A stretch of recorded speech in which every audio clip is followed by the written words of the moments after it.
You, Lord, are my shepherd. I will never be in need. You let me rest in fields of green grass. You lead me to streams of peaceful water, and you refresh my life. You are true to your name, and you lead me along the right paths. I may walk through valleys as dark as death, but I won't be afraid. You are with me, and your shepherd's rod makes me feel safe.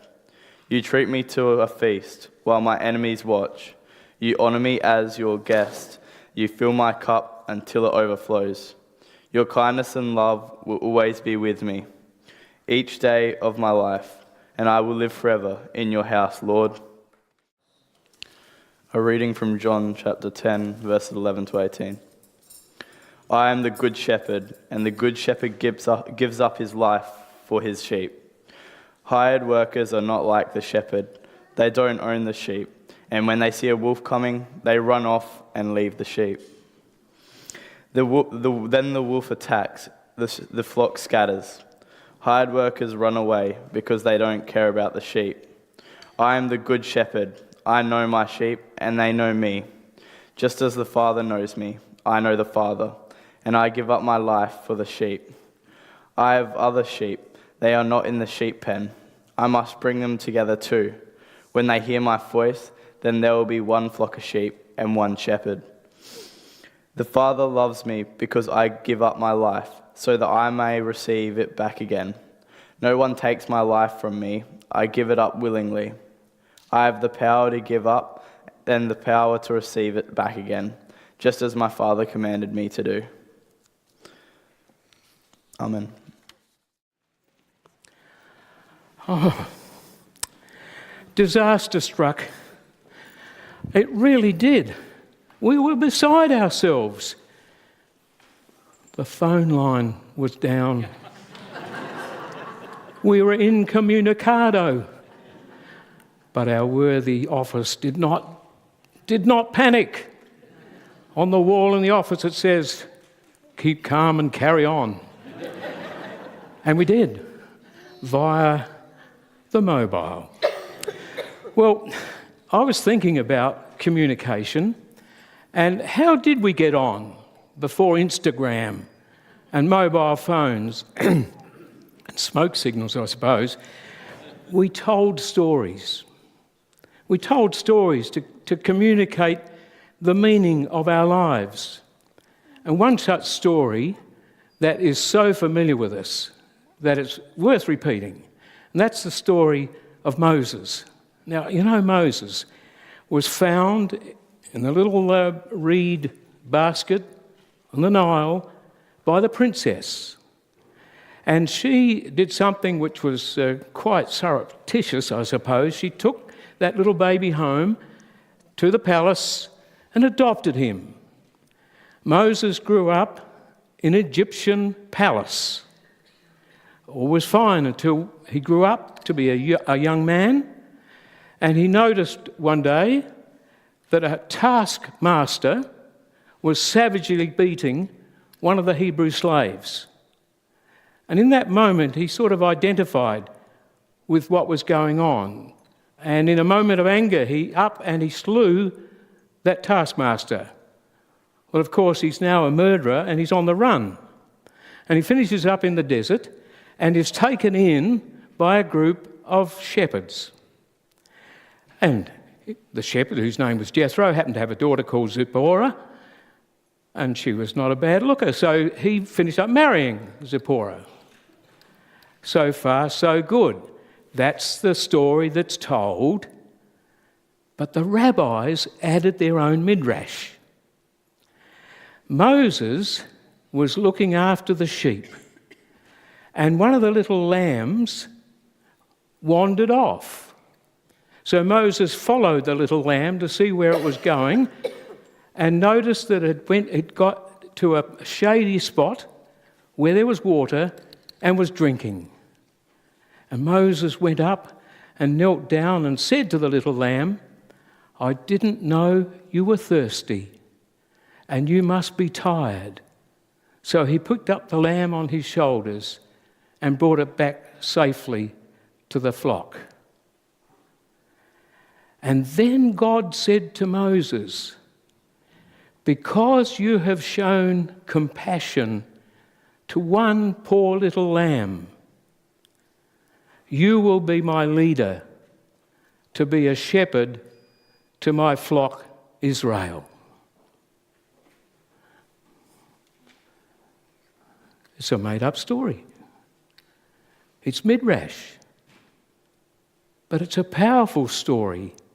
It may have come about when people were saying, hey, how come Moses is our leader?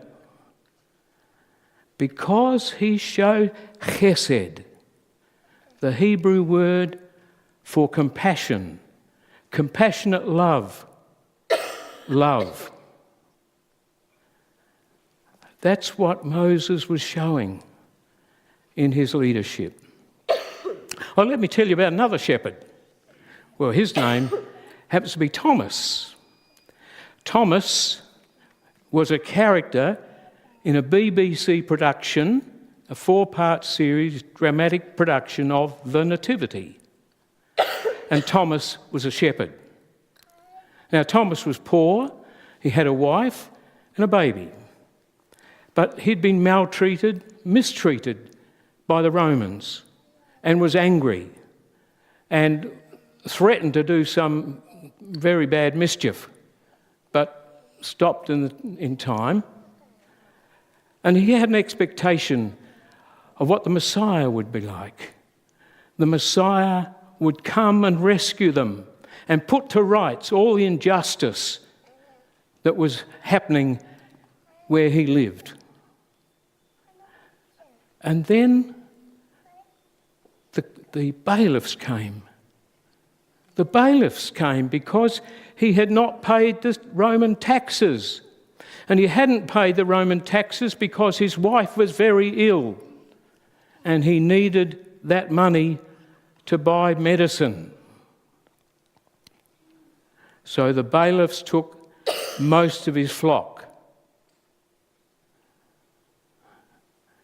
And then he heard of the birth of a baby. And in that moment when he saw that baby, it came to him that the God he thought would come to rescue them would not come like that, but would be one who really was interested in their plight and understood. Well, that's Moses the shepherd and Thomas the shepherd. But today we're talking about Jesus the shepherd. Jesus the shepherd, well, what images do you have? On the notice sheet I put a little piece there.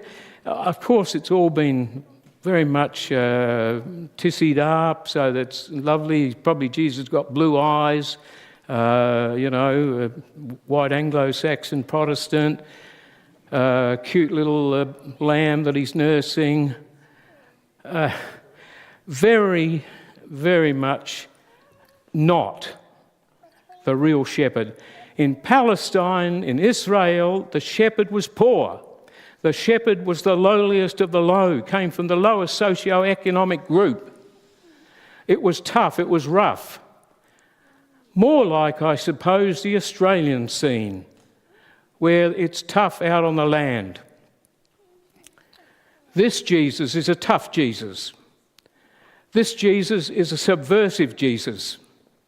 How do I say that? He said about the sheepfold. Well, when they heard about the sheepfold, of course, they were all in it.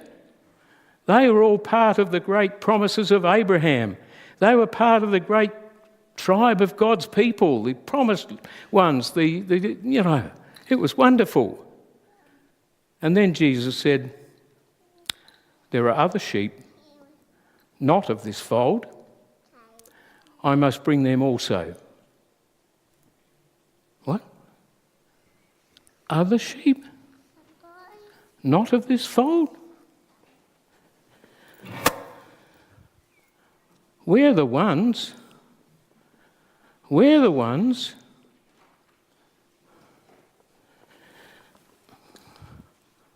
not those outsiders. There will not be in my fold a Jewish fold and a Gentile fold. We will be in it together. Well, that was a bombshell. And there's still those who would say, we want to keep the church as a safe place by keeping others out. What was Jesus saying? Don't build walls. Stop building walls. Remember the story of Jonah? Jonah was a wonderful story. Again, told, not read, not put up on data projectors. It was a story about the way the Jews had wanted to keep themselves to themselves and the outsiders out. And that story about Jonah, who reluctantly went to the city of Nineveh and said, God's going to destroy you, but I don't like it very much. And it didn't get destroyed, and he was a bit upset about that, was really saying, these people are part of who I love. Or the story of Philip and the Ethiopian eunuch.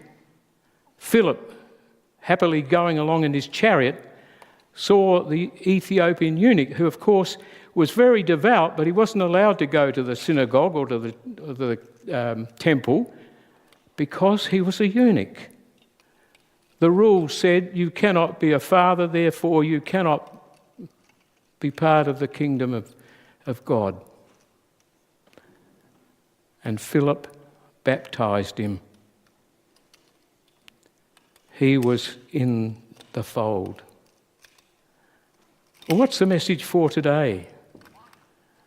Those who are in want to keep others out? Or, in Morialta we have not committees, we have ministry mission teams.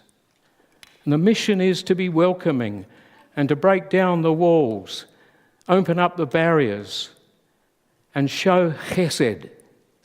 That Hebrew word, it's a lovely word, chesed. Compassionate love. That's our mission.